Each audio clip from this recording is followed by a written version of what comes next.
The elite are up in arms about President Trump's Oval Office remarks, but whose fault is it that Americans are so angry about immigration? Consent for immigration depends on control of immigration, and we haven't had that for decades. That's hurt our economy and our social fabric, and Democrats used to agree with that. Here's Barack Obama in his book. When I see Mexican flags waved at pro-immigration demonstrations, I sometimes feel a flush of patriotic resentment. When I'm forced to use a translator to communicate with the guy fixing my car, I feel a certain frustration. And here's Bernie Sanders talking about how open borders help the rich. Bringing in all kinds of people work for $2 or $3 an hour, that would be great for them.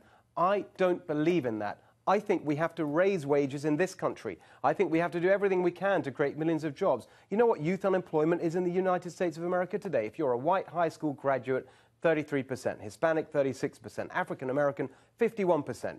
You think we should open the borders and bring in a lot of low-wage workers? Or do you think maybe we should try to get jobs for those kids? The fact that establishment Democrats won't even say that today shows just how much they've abandoned the working class.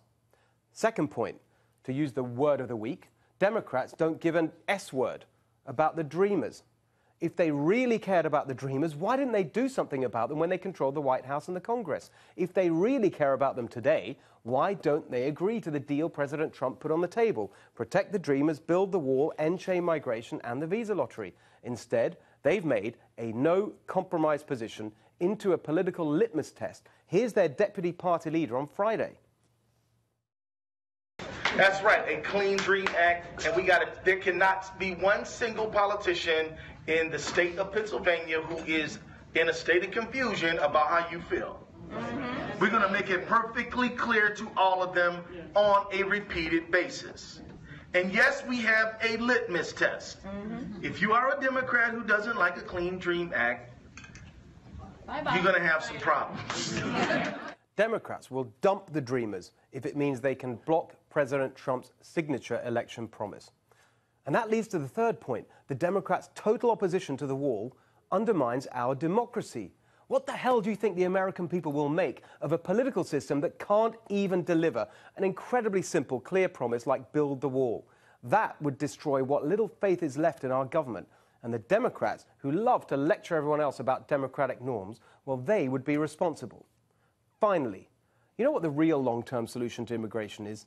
Deal with the fundamental problems that are pushing people to migrate around the world in record numbers, encouraged by instant global communication and enabled by cheaper global travel. That's not about race, it's about global inequality. It's about the failure of so many countries in the world, and yes, many of them are in Africa, the Middle East and Latin America, to offer their citizens hope and opportunity. Right now, America and other rich countries like the UK hand out hundreds of billions of dollars in aid to those countries, only to keep corrupt and failing regimes in place. We need to use our influence to help those countries get richer. That means promoting the institutions of a free society and a market economy, property rights, asset ownership, the rule of law, a free press, independent judiciary. Stop funding corrupt and failing governments until they put those institutions in place. That is the next revolution we need.